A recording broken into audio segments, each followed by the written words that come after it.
പ്രിയ പ്രേക്ഷകർക്ക് ഇൻഫിനിറ്റി സ്റ്റോറീസിൻ്റെ പുതിയൊരു വീഡിയോയിലേക്ക് സ്വാഗതം. പ്രശസ്ത ജ്യോതിഷ പണ്ഡിതനും അഘോരി സന്യാസിയുമായ അഘോരി ബാവ, ഇദ്ദേഹത്തിൻ്റെ പ്രവചനം ഏറെ വൈറലായിക്കൊണ്ടിരിക്കുകയാണ്. ജൂൺ മാസത്തിൽ സാമ്പത്തിക പുരോഗതി കൈവരിക്കുകയും ജീവിത നിലവാരം വർദ്ധിക്കുകയും ചെയ്യുന്ന നക്ഷത്രജാതകരെക്കുറിച്ച് ഇദ്ദേഹത്തിൻ്റെ പ്രവചനം. ഇതേക്കുറിച്ച് വളരെ വിശദമായിട്ട് ഇൻഫിനിറ്റി സ്റ്റോറീസിൻ്റെ വീഡിയോയിലൂടെ തന്നെ ഒന്ന് പങ്കുവെക്കാം. വീഡിയോയിലേക്ക് കിടക്കും മുമ്പ് എൻ്റെ പ്രിയ പ്രേക്ഷകരെ, നിങ്ങൾ ഇതുവരെ എൻ്റെ ചാനൽ സബ്സ്ക്രൈബ് ചെയ്തിട്ടില്ലെങ്കിൽ ദയവായിട്ട് എൻ്റെ ചാനൽ ഒന്ന് സബ്സ്ക്രൈബ് ചെയ്യുക. അതോടൊപ്പം തന്നെ എൻ്റെ പുതിയ വീഡിയോകൾ നിങ്ങൾക്ക് നോട്ടിഫിക്കേഷനായിട്ട് ലഭിക്കാൻ വേണ്ടിയിട്ട് ബെൽ ഐക്കൺ കൂടി ഒന്ന് പ്രസ് ചെയ്യണം. വീഡിയോ കണ്ടതിന് ശേഷം നിങ്ങളുടെ വിലയേറിയ അഭിപ്രായങ്ങൾ കമൻറ്റ് ബോക്സിൽ ഒന്ന് രേഖപ്പെടുത്താനും വീഡിയോ ലൈക്ക് ചെയ്യാനും മറക്കാതെ ഇരിക്കുക. നന്ദി. നമുക്ക് ആദ്യം തന്നെ മേടം രാശിയിൽ പിറന്ന അശ്വതി, ഭരണി, കാർത്തിക ഒന്നാം പാദത്തിൽ ജനിച്ച നക്ഷത്രജാതകർക്ക് ജൂൺ മാസത്തിൽ ഇനിയുള്ള ദിവസങ്ങളിലെ പ്രവചനം, ഭാവ പറഞ്ഞിരിക്കുന്ന കാര്യങ്ങൾ ഒന്ന് ശ്രദ്ധിക്കാം. പൊതുവെ നല്ല സമയം തന്നെയാണ്. ഈശ്വരാധീനം വർദ്ധിപ്പിച്ച് ഏറ്റവും നല്ല സമയമാക്കി മാറ്റാൻ മേടക്കൂറിലെ 3 നക്ഷത്രജാതകർക്കും സാധിക്കും.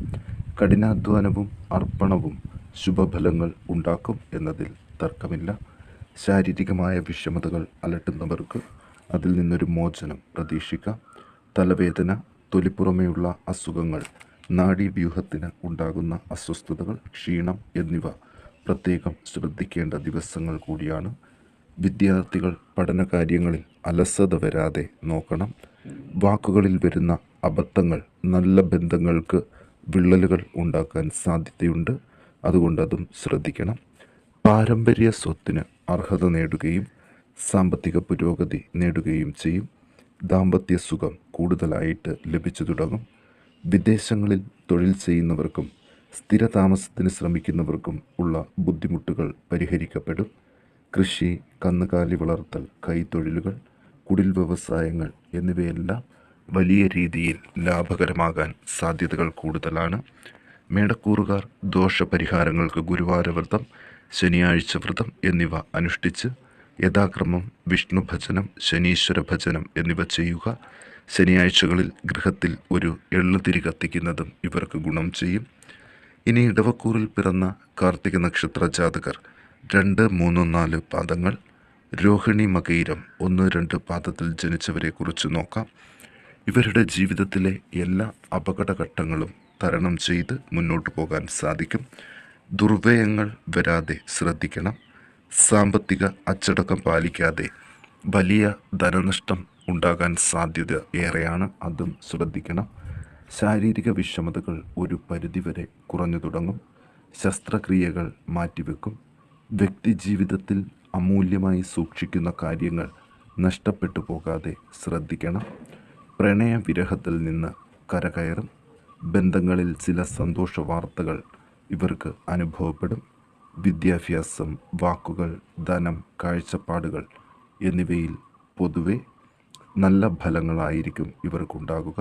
വിദേശയാത്രികർ, വിദേശത്ത് സ്ഥിരതാമസം ആക്കിയവർ എന്നിവർക്ക് ചെറിയ സാമ്പത്തിക നേട്ടങ്ങൾക്ക് സാധ്യതയുണ്ട്. അപ്രതീക്ഷിതമായ മാനസിക വേദനകൾ ഇവരിൽ നിന്ന് ഒഴിഞ്ഞു തുടങ്ങും. തൊഴിൽ എടുത്തതിന് ശേഷം ലഭിക്കാതിരുന്ന ധനം അപ്രതീക്ഷിതമായി സാങ്കേതിക തടസ്സങ്ങൾ എല്ലാം നീങ്ങി കൈവരും. ഇവർ ദോഷപരിഹാരങ്ങൾക്ക് നിത്യേന നാമജപം നടത്തേണ്ടതാണ്. രാമനാമം, പഞ്ചാക്ഷരി മന്ത്രം എന്നിവ ജപിച്ച് ശിവഭഗവാനെയും ശ്രീരാമസ്വാമിയെയും പ്രീതിപ്പെടുത്തുന്നത് വേഗം തന്നെ ദോഷശാന്തി നൽകും. ഇനി മിഥുനക്കൂറിൽ മകയിരം 3, 4 പാദങ്ങൾ, തിരുവാതിര, പുണർദം 1, 2, 3 പാദത്തിൽ ജനിച്ചവരെക്കുറിച്ച് ഒന്ന് നോക്കാം. പൊതുവെ നല്ല ഈശ്വരാധീനം ഉള്ള സമയമാണ്. കഴിഞ്ഞ കാലഘട്ടങ്ങളിൽ ഉണ്ടായതായ എല്ലാ തരത്തിലുള്ള വിഷമതകൾക്കും കഠിന പ്രയത്നം കൊണ്ട് പരിഹാരം കണ്ടെത്താൻ സാധിക്കും. സർവകാര്യങ്ങളിലും ഈശ്വരാധീനം വർദ്ധിക്കാൻ തുടങ്ങുന്നതുകൊണ്ട് പ്രവർത്തനങ്ങളെല്ലാം വളരെ ലാഭകരമായി മുന്നോട്ടു പോകും. തകർന്നുപോയ ദാമ്പത്യങ്ങൾക്കൊരു പരിധിവരെ പരിഹാരം കണ്ടെത്താൻ സാധിക്കും. മക്കൾക്ക് വിഷമതകൾ ഉണ്ടാകാത്ത രീതിയിൽ മാതാപിതാക്കൾ പെരുമാറും. അതുപോലെ തന്നെ അവർ ഉണ്ടാക്കുന്ന അപമാനങ്ങൾ രക്ഷിതാക്കൾക്ക് വേദന ഉണ്ടാക്കാൻ സാധ്യതയുണ്ട്. ചെറിയ കുഞ്ഞുങ്ങൾക്കുള്ള അസുഖങ്ങൾ കുറഞ്ഞു തുടങ്ങും. സന്താനത്തിന് ആരോഗ്യപരമായിട്ട് ഉള്ള ബുദ്ധിമുട്ടുകൾ മാറിക്കിട്ടും. സാമ്പത്തിക ബാധ്യതകൾ കുറഞ്ഞു വരും. രേഖാപരമായ കാര്യങ്ങളിൽ ഉണ്ടായേക്കാവുന്ന അശ്രദ്ധ വലിയ പ്രശ്നങ്ങൾ സൃഷ്ടിക്കാൻ സാധ്യതയുണ്ട്. അതുകൊണ്ട് ഇവർ ദോഷപരിഹാരങ്ങൾക്ക് ദേവീഭജനം, ദുർഗാദേവിക്ക് പുഷ്പസമർപ്പണം, ദീപസമർപ്പണം, പായസം, ശ്രീ സൂക്ത പുഷ്പാഞ്ജലി എന്നിവ നടത്തി പ്രാർത്ഥിക്കാൻ പ്രത്യേകം ശ്രദ്ധിക്കുക. ഇനി നമുക്ക് ചിങ്ങക്കൂറിൽ പിറന്ന മകം, പൂരം, ഉത്രം ഒന്നാം പാദത്തിൽ ജനിച്ചവരെക്കുറിച്ച് ഒന്ന് നോക്കാം. ഇവരുടെ ജീവിതത്തിൽ ഏറ്റവും സന്തോഷം നിറഞ്ഞ നിമിഷങ്ങളിലൂടെ കടന്നു പോകുന്നൊരു സാഹചര്യമാണ്. അഷ്ടമത്തിലെ വ്യാഴത്തിൻ്റെ സ്ഥിതി മൂലം ചില വിഷമങ്ങൾ അനുഭവിച്ചവർക്ക് ഇതിൽ നിന്നൊരു മാറ്റം കണ്ടു തുടങ്ങും. അകാരണമായ ഭയം മനസ്സിൽ നിന്ന് വിട്ടൊഴിയും. സാമ്പത്തിക ബുദ്ധിമുട്ടുകൾക്ക് പരിഹാരം കണ്ടെത്താൻ സാധിക്കും.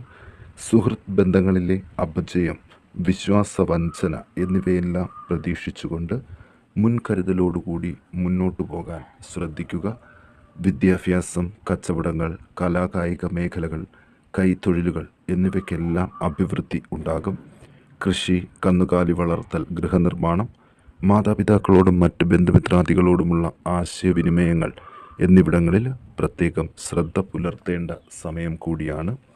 ദാമ്പത്യ ജീവിതത്തിലെ അസ്വാരസ്യങ്ങൾ മാറിക്കിട്ടുകയും ചെയ്യും. ഇവർ ദോഷപരിഹാരങ്ങൾക്ക് സുബ്രഹ്മണ്യ ഭജനം, നരസിംഹ ഭജനം എന്നിവ നിത്യേന നടത്തുക.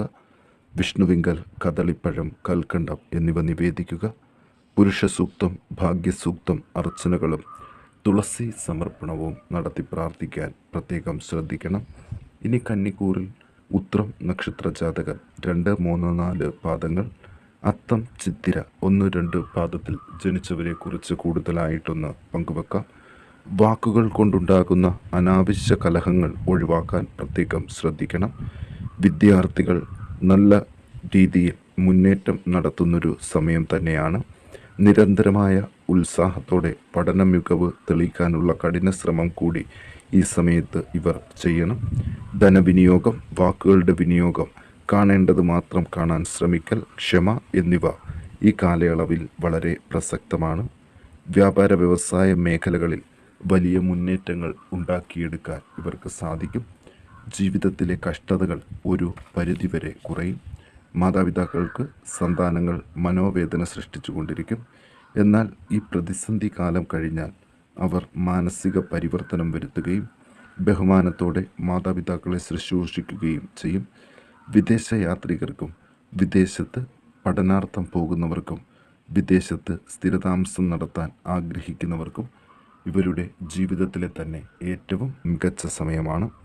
ഇവർ ദോഷപരിഹാരങ്ങൾക്ക് നിത്യേന നാമജപം നടത്തേണ്ടതാണ്. രാമനാമം, പഞ്ചാക്ഷരി മന്ത്രം എന്നിവ ജപിച്ച് ശിവഭഗവാനെയും ശ്രീരാമസ്വാമിയെയും പ്രീതിപ്പെടുത്തുന്നത് വേഗം തന്നെ ഇവർക്ക് ദോഷശാന്തി നൽകുന്നതായിരിക്കും.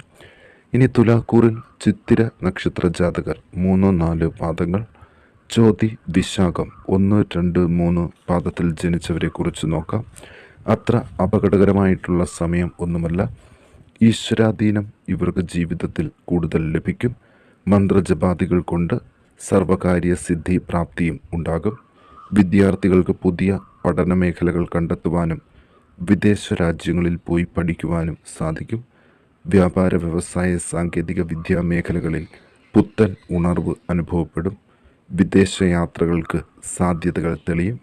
പൈതൃക സമ്പത്തിൽ നിന്ന് ധനലാഭം ഉണ്ടാകും. വളരെ കാലങ്ങളായി അനുഭവിച്ചു വരുന്ന വേദന കുറഞ്ഞു തുടങ്ങും. അതുപോലെ തന്നെ രോഗശമനങ്ങൾക്കും സാധ്യത കാണുന്നുണ്ട്. കല, സാഹിത്യം, കരകൗശല നിർമ്മാണം, സ്വയം തൊഴിലുകൾ എന്നിവിടങ്ങളിൽ വലിയ ബുദ്ധിമുട്ടുകൾ ഇല്ലാതെ മുന്നോട്ടു പോകും. മറ്റുള്ളവരുമായിട്ടുള്ള ധനപരമായിട്ടുള്ള ഇടപാടുകൾ കലഹങ്ങളിൽ കലാശിക്കാൻ സാധ്യതയുണ്ട്. അതുകൊണ്ട് തന്നെ തൽക്കാലം ധനപരമായിട്ടുള്ള കൊടുക്കൽ വാങ്ങലുകൾ സ്വന്തം ഉത്തരവാദിത്വത്തിൽ തന്നെ ചെയ്യാൻ ഈ സമയത്തൊന്ന് ശ്രദ്ധിക്കണം. അതുപോലെ തന്നെ ദോഷങ്ങളെ ശ്രദ്ധാപൂർവം പരിഹരിക്കുകയാണെങ്കിൽ ഇനിയുള്ള ദിവസങ്ങൾ മികച്ചതാക്കി മാറ്റുവാനും ഈ നക്ഷത്ര ജാതകർക്ക് സാധിക്കും. വിദ്യാർത്ഥികൾ മനസ്വസ്ഥത കൈവിടാതെ സദാസമയവും ജാഗരൂകരാകണം. കണ്ണിന് ബാധിക്കുന്ന രോഗങ്ങളും ഇവരെ ബുദ്ധിമുട്ടിക്കാൻ സാധ്യതയുണ്ട്. സഹോദരന്മാരുമായിട്ടുണ്ടാകുന്ന പിണക്കങ്ങൾ താൽക്കാലികമായിട്ട് അവസാനിക്കുകയും ചെയ്യും. ഈ നക്ഷത്ര ജാതകർ ദോഷപരിഹാരങ്ങൾക്കൊക്കെ വേണ്ടിയിട്ട് ശിവഭഗവാനെ നിത്യേന ദർശനം നടത്തുവാൻ സാധിക്കുമെങ്കിൽ അത് ഉത്തമമാണ്. പരമാവധി നമശിവായ ജപിക്കുന്നതും ശിവങ്കൽ കൂവളത്തില സമർപ്പിക്കുന്നതും ഇവർക്ക് ദോഷശാന്തി നൽകും.